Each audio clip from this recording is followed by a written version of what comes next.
Fundación Libertad y Desarrollo presenta Razón de Estado con Dionisio Gutiérrez. Decían los viejos del siglo pasado, curtidos en más desventuras que glorias, que no hay mayor cárcel que la del hambre, ni enemigo más testarudo que la miseria que todo lo quiebra. Cuando la economía no alcanza, se rompen el sustento y la esperanza, se frustran los esfuerzos para alcanzar bienestar. Es cierto que en la vida de las naciones, la economía es producción, cifras y comercio, pero también es una forma de organización de los deseos de su gente y una manifestación colectiva del proyecto vital de un pueblo. La economía es fuente de sobrevivencia, es la fuerza que sostiene los afanes del espíritu nacional y permite que florezcan las letras, la justicia y la ciencia. Cuando anda mal, las naciones se encogen como cuerpo herido que se defiende del frío. En los momentos de crisis económica se sufre por falta de pan y por la incertidumbre del mañana que se vuelve sombra alargada sobre los corazones de los pueblos. En las épocas prósperas, la gente se entretiene con adornos y a veces con excesos, pero en la escasez se revela su verdadera madera. La historia es testigo de que los pueblos que han sabido reinventarse en la penuria son los que después resplandecen. Las crisis son el espejo cruel donde se mira el rostro desnudo de una nación cuando la incompetencia, la corrupción y la indiferencia de las élites se apoderan de su vida. El porvenir exige lucidez y templanza, saber cuándo resistir, cuándo cambiar y sobre todo cuándo volver a creer en nosotros mismos. Las naciones, como los hombres, se salvan por lo que pueden y por lo que tienen, pero también por lo que son capaces de soñar cuando todo parece perdido. Ante una crisis, pues, la pregunta no es simplemente cómo recuperarnos, sino para qué, qué forma de vida estamos dispuestos a reconstruir. No hay salida económica sin claridad de sentido. En última instancia, la economía es una técnica y toda técnica exige una idea que la dirija. Y si de algo sirven la historia y la experiencia, está comprobado que las economías libres son la forma más coherente de energía vital que se manifiesta en los pueblos que creen en sí mismos, que organizan su trabajo, se anticipan al futuro y alcanzan la victoria. La misión entonces no es solo reactivar la economía, sino rehacer el alma del proyecto de desarrollo de nuestras naciones, fundado en la libertad. Los ciclos económicos han existido siempre. Las buenas temporadas y las malas. Las épocas de expansión y las de contracción. Los mercados son así porque son el reflejo del estado de ánimo y de la situación económica personal de quienes participan en ellos. Un agravante puede ser la forma en que los gobiernos, o sea, los políticos, intervienen. Si durante un periodo largo de tiempo, por cualquier causa o excusa, los gobiernos se dedican a gastar más de lo que ingresan, a endeudarse y a emitir monedas sin respaldo, llega un punto en que el sistema necesitará una corrección de tal magnitud que puede tener graves consecuencias. Las preguntas obligadas son: si ya se llegó a ese punto, ¿es inevitable la corrección? No. ¿Cómo se debe hacer? Con determinación, pero con prudencia. ¿Cuánto va a costar? Mucho. ¿Y qué puede suceder si no se hace? Impredecible. Pero es la opción más peligrosa. La caída en las bolsas de valores de Estados Unidos se debe a que presienten una recesión, acelerada o magnificada por la errática guerra comercial de la Casa Blanca con sus socios comerciales y por las deportaciones masivas que están afectando su mercado laboral, entre otras medidas y actitudes. Después de la pandemia, Estados Unidos reactivó su economía con excesivos déficits fiscales y exorbitantes estímulos monetarios que resultaron en la inflación más alta desde los años 70. La Reserva Federal incrementó las tasas de interés para enfriar la economía, pero la inflación todavía no se reduce al objetivo de 2% establecido por el Banco Central. Como se espera que los aranceles provoquen una nueva ola inflacionaria, El ánimo de los consumidores ha caído, y las bolsas de valores también. El índice de sentimiento del consumidor se hundió 22% en los últimos 3 meses y se encuentra en el punto más bajo desde noviembre de 2022, cuando la inflación aún estaba en los máximos de los últimos 40 años. Sin embargo, la principal amenaza para la economía de Estados Unidos son el excesivo déficit fiscal y la descomunal deuda pública, los mayores desde la Segunda Guerra Mundial. En 2024, su déficit fiscal fue de 6.4% del Producto Interno Bruto, el doble del promedio de los últimos 90 años y el más alto en tiempos de paz. Estados Unidos paga 2.1 millardos diarios de dólares en intereses por su deuda, y si no cambia su comportamiento fiscal, en 10 años pagará el doble. Insostenible. Hay otros indicadores que prenden alarmas.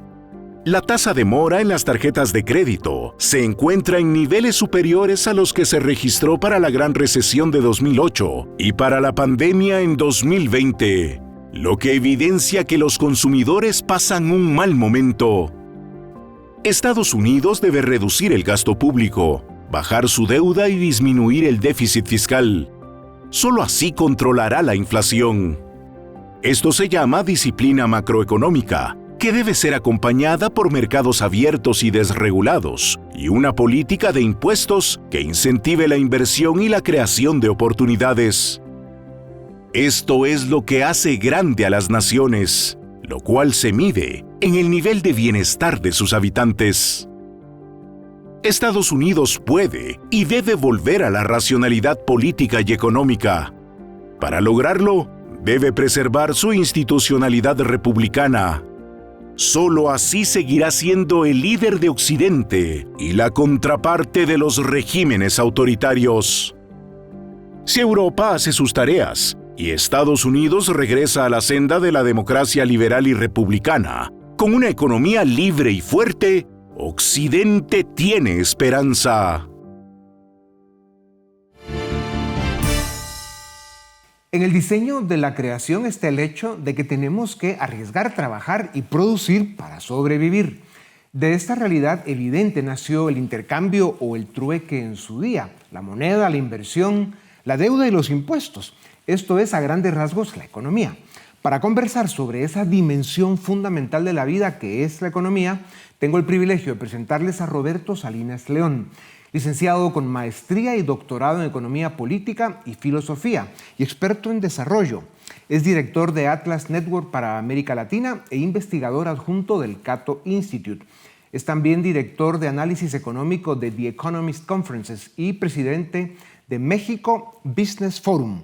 Pero en especial, el doctor Salinas es un reconocido líder iberoamericano comprometido con las causas de la libertad y el desarrollo. Doctor Salinas, bienvenido a Razón de Estado. Para muchos analistas, los datos y los síntomas indican que Estados Unidos ya está en recesión. ¿Cuál es tu opinión?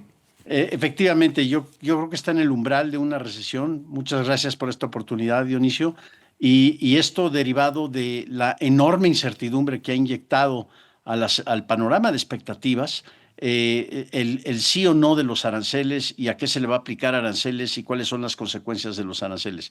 Entonces, ante eso hay un freno de la inversión hasta no ver, no creer, y por lo mismo hay un reajuste de expectativas, lo que implica una posición por parte del inversionista mejor para mañana, cuando tenga más certidumbre que ahora. Y eso implica que eventualmente habrá ciertamente una desaceleración de la economía estadounidense. La Fed acaba de confirmar esto en el nuevo mensaje de Jerome Powell.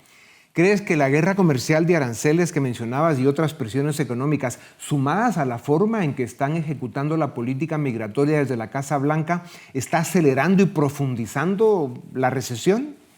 Definitivamente. Repito, por el hecho que ha inyectado una gran cantidad de incertidumbre dentro del panorama de expectativas de los consumidores, de los productores, de la inversión, de los mercados financieros que han estado enormemente volátiles. Y esto, pues esperemos que se llegue a ajustar o se llegue a normalizar en un corto o en un mediano plazo. Pero no sabemos qué va a decir mañana Donald Trump.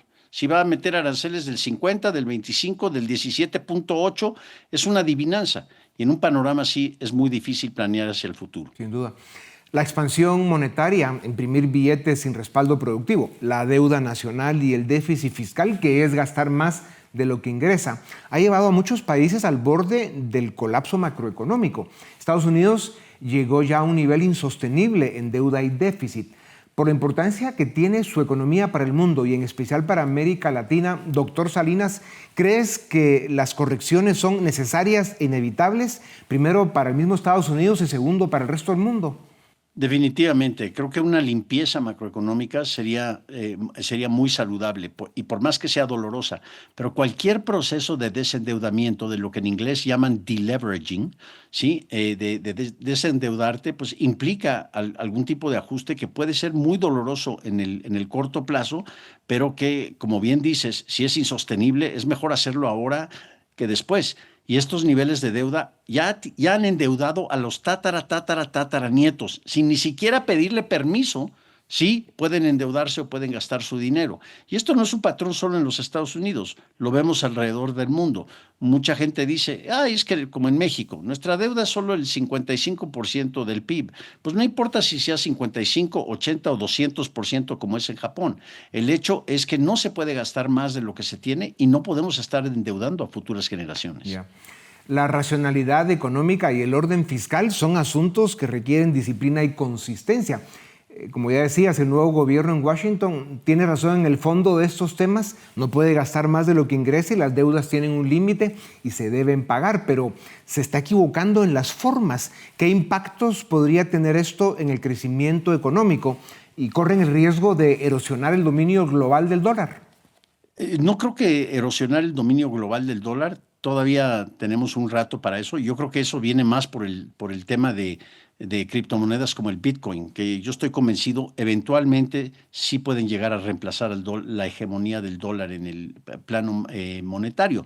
Pero vaya, en el caso de Donald Trump hay una cosa muy buena que dice: voy a bajar impuestos, voy a simplificar, voy a meter la motosierra burocrática para simplificar enormemente el drain the swamp, que le llaman en Estados Unidos, pero por otro lado con los aranceles tratar de pretender que no son impuestos, porque Dionisio, los aranceles son impuestos al comercio exterior, punto.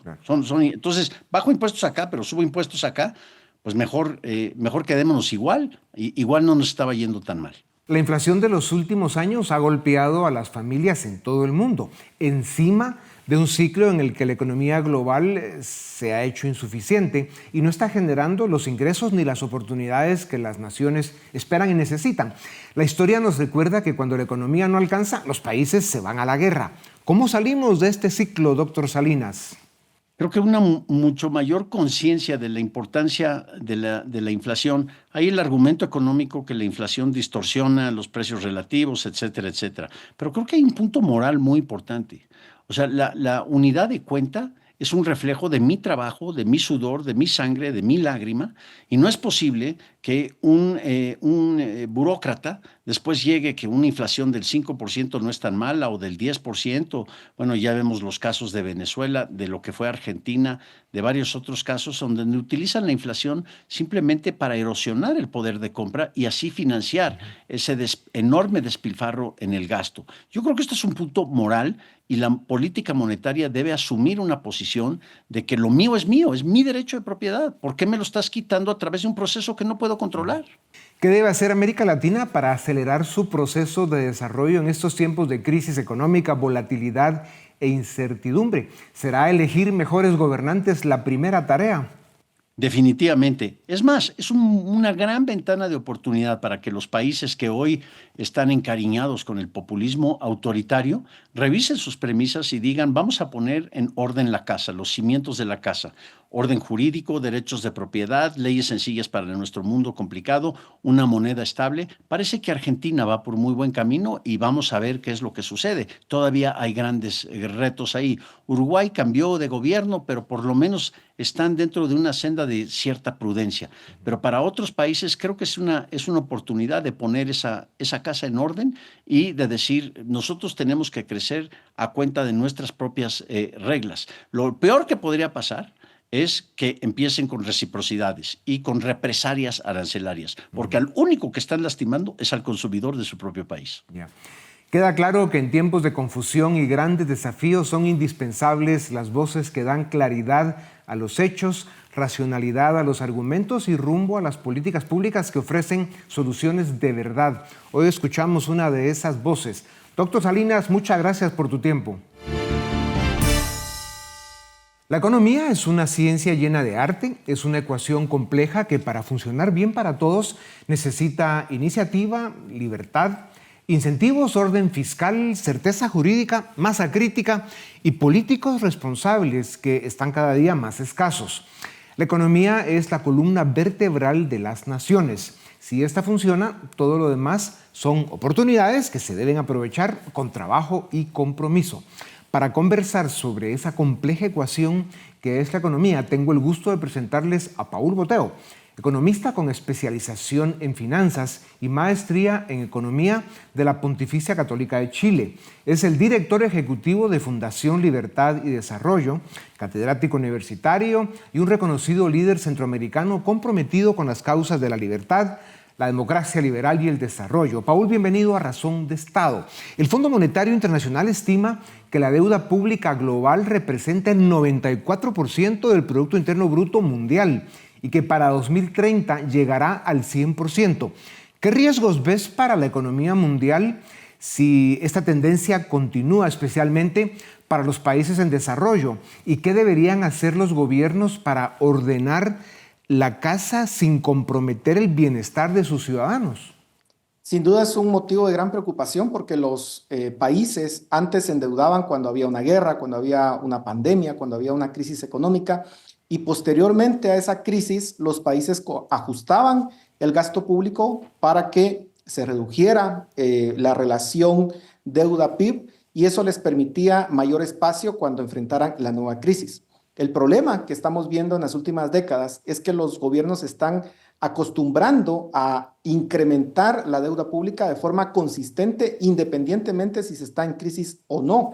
Y eso nos está llevando a escenarios peligrosos en los cuales, con una tasa de interés alta, pues los gobiernos no podrían de alguna forma enfrentar los pagos de los intereses, los pagos de los capitales, y entonces sería una crisis fiscal. Ya se ha experimentado en el pasado, no sería algo nuevo en todo caso, pero lo que llama la atención en esta ocasión es que tanto países desarrollados como países en desarrollo están pasando por el mismo fenómeno y pareciera que no son capaces de poder regresar a una macroeconomía sana, sobre todo después de la pandemia. Así que creo que es algo a lo cual le tenemos que dar seguimiento. Yeah.